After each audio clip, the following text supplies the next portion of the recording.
بات کہنے میں حقارت محسوس نہ کرے، تبلیغ کر دے، بات کہہ دے، لوگوں کو بتا دے۔ اور فرمایا اگر ایسا نہیں کرے گا تو اللہ قیامت کے دن اس سے پوچھے گا وہاں تجھے بات کرنی چاہیے تھی، تو نے کیوں نہیں کی؟ تو عرض کرے گا یا اللہ میں لوگوں سے ڈر گیا تھا۔ تو حضور فرماتے رب فرمائے گا میرا زیادہ حق تھا کہ تو مجھ سے ڈرتا، لوگوں سے ڈر گیا، تجھے مجھ سے ڈرنا چاہیے تھا۔ اور یاد رکھیں جو اللہ سے ڈرتا ہے پھر وہ کسی اور سے نہیں ڈرتا۔ آپ خیر کی بات کہہ دیں، وہ ہمارے بزرگ تھے، مجھے بات بڑی پسند ہے سادی سی پر بڑی انوکھی ہے۔ بازار میں سفر کر رہے تھے، جا رہے تھے تو ایک عورت کو دیکھا بغیر پردے کے، گلے میں دوپٹہ ڈالے جا رہی ہیں۔ تو حضرت صاحب چہرہ ادھر کیا ہوا ہے، پتر مسلمانہ دی بیٹی ہے، مسلمانہ دا ملک ہے، میرا پتر سر کج۔ وہ بڑی سخت اور بڑے تلخ لب و لہجے میں وہ خاتون کسی امیر گھر کی محسوس ہوتی، تلخ لہجے میں، بابا جا اپنا کام کر۔ تو حضرت اس کی بات سن کے بڑے تحمل اور بردباری سے فرمانے لگے پتر میرا یہی کام ہے، میں کام میں لگا، میری یہی ڈیوٹی ہے، جو بندہ غلط بات کرے اسے تھوڑی سی ادب سے نصیحت کرو، میرا یہی کام ہے، میں کام میں لگا۔ تو وہ بات جو دل سے نکلتی ہے اثر رکھتی، پر نہیں طاقت پرواز مگر آپ کہیں تو صحیح دین کی بات، اپنے بیٹے کو بھی نہیں کہتے حضور کے دین کا پیغام، چھوٹے بھائی سے بھی نہیں کہہ سکتے، اپنے ماتحتوں سے بھی نہیں کہہ سکتے آؤ یار نماز کے لیے چلے، اپنے گھر میں بھی اتنی جرت اور طاقت نہیں رکھتے، ہر کام کے لیے ناراض ہوتے ہو، لیکن صرف لوگوں کے ڈر سے کہ لوگ کیا کہیں گے، ہر وقت کمزوری دکھانا۔ میرے عزیز اس سے آپ نکل جائیں، اس بات سے پرواہ نہیں کی لوگوں نے، لوگ نکل گئے۔ آپ یقین کریں کتنے بڑے تھے حضرت زبیر بن عوام، فرماتے تھے کسی کی جرت نہیں تھی کبھی کہ میری طرف آنکھ اٹھا کے دیکھے، لیکن پھر میں نے کلمہ پڑھا، مجھے اوڑھنے دے اذیتیں، تو میری عادتیں نہ خراب کر۔ فرماتے ہیں چٹائی لپیٹ کے نہ میرے گرد مجھے باندھ کے، تو اس کو میرا چچا آگ لگا دیتا تھا۔ وہ جو دھواں ہوتا تھا نا اس کا، ایک دھواں بڑی تکلیف دیتا ہے اگر آپ دھوئیں میں گر جائیں، فرماتے ہیں اس سے مجھے اذیت پہنچتی، تکلیف پہنچتی، لیکن ہر لمحہ میرے دل سے بھی صدا نکلتی، حق وہ ہے جو رسول پاک لے کے آئے، سچ وہ ہے جو نبی کریم علیہ السلام نے بیان فرمایا۔ کسی جگہ بھی کسی کمزوری کا اظہار کیوں ہم کمزور پڑ گئے؟ اللہ جانے کون سی ایسی باتیں ہیں جن کی وجہ سے ہم پیچھے رہتے جا رہے ہیں۔ میرے عزیزوں ان کمزوریوں سے اپنے آپ کو نکالو۔ میں آپ سے عرض کروں اپنے بچوں کو بزدل نہ بنائیں، انہیں یہ نہ کہیں کہ وہ بندے کیا کہیں گے، لوگ کیا کہیں گے، لوگ تیرے بارے میں کیا سوچیں گے۔ یہ ٹھیک ہے کہ انہیں تہمت والی جگہ سے بچائیں کہ یار تو رسوا ہو جائے گا، اور رسوائی جو ہے وہ ٹھیک نہیں ہوتی، اور وہ انہیں بتائیں غیر شرعی کاموں میں یا وہ سستی کر رہے ہیں دین سیکھنے میں تو اس میں، لیکن میرے عزیز کھانے پینے میں، اوڑھنے پہننے میں اور زندگی گزارنے میں آپ انہیں لوگوں کی رائے کا محتاج نہ کریں کہ بیٹا یہ تو اگر کھا لے گا تو لوگ کیا کہیں گے، یہ پہن لے گا تو لوگ کیا کہیں گے، اس معاملے میں لوگ کیا کہیں گے۔ دیکھنا یہاں لوگ، آپ بزدل نہ بنائیں اولاد کو۔ اللہ کرے ہمیں یہ سمجھ آئے، انہیں کہیں بیٹا اگر تو یہ کام کرے گا تو اللہ ناراض ہوگا، یہ کام کرے گا تو اس سے شریعت کی مخالفت لازم آئے۔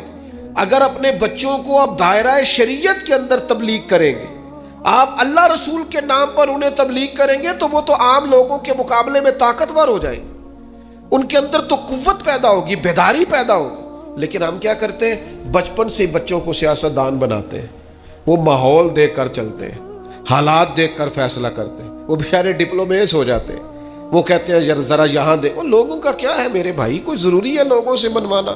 میرے عزیز یہ خوف زدہ رہنا، ڈرے رہنا، سہمے رہنا، لوگوں کو دیکھ کر فیصلہ کرنا، لوگ کیا کہیں گے، لوگ پھر آپ کے بارے میں کیا رائے دیں گے، اس سے ساری زندگی ہماری کمزوریاں نہیں جاتی۔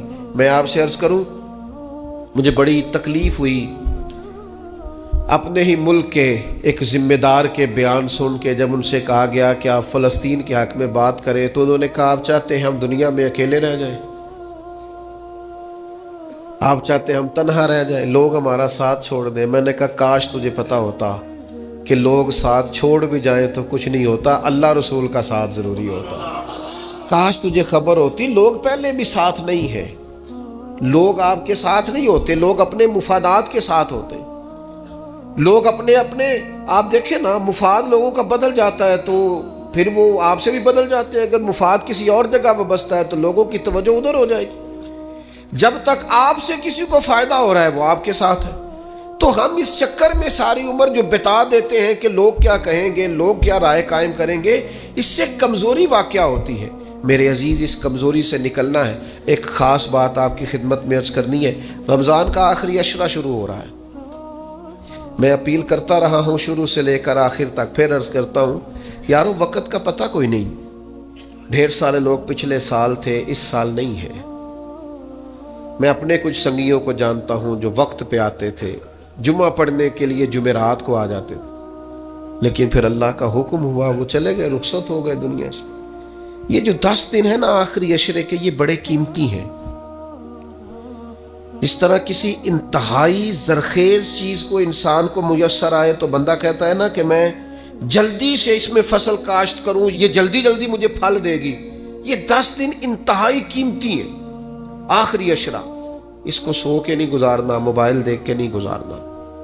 ان 10 دنوں کی یہ کیفیت ہے کہ سید عائشہ صدیقہ فرماتی ہے حضور جاگتے بھی تھے، ہمیں جگاتے بھی تھے۔ یہ خیر جمع کرنے کے دن ہے، یہ سعادتیں حاصل کرنے کے دن ہے۔ کوشش کریں ہر روز رات کو شب بیداری ہو۔ میری آپ سے خاص اپیل ہوگی کہ ان راتوں کو، ان اوقات کو ضائع نہ کریں، ان کو کپڑوں کے اور جوتوں کے اور خریداری کے ہی سپرد نہ کر دیں۔ یہ اوقات بڑے قیمتی ہیں، ان کو ضائع نہیں کرنا۔ آپ نے خاص توجہ کرنی ہے، گھر والوں کو بھی بتانا ہے۔ کوشش کریں سحری میں جب اٹھنا ہے تو 1 گھنٹہ پہلے اٹھیں تاکہ کچھ نفل ہو جائے، کچھ تلاوت ہو جائے، اس کے بعد سحری ہو جائے۔ آخری عشرے کی عبادت آپ نے بھولنی نہیں۔ اللہ تعالیٰ توفیق دے۔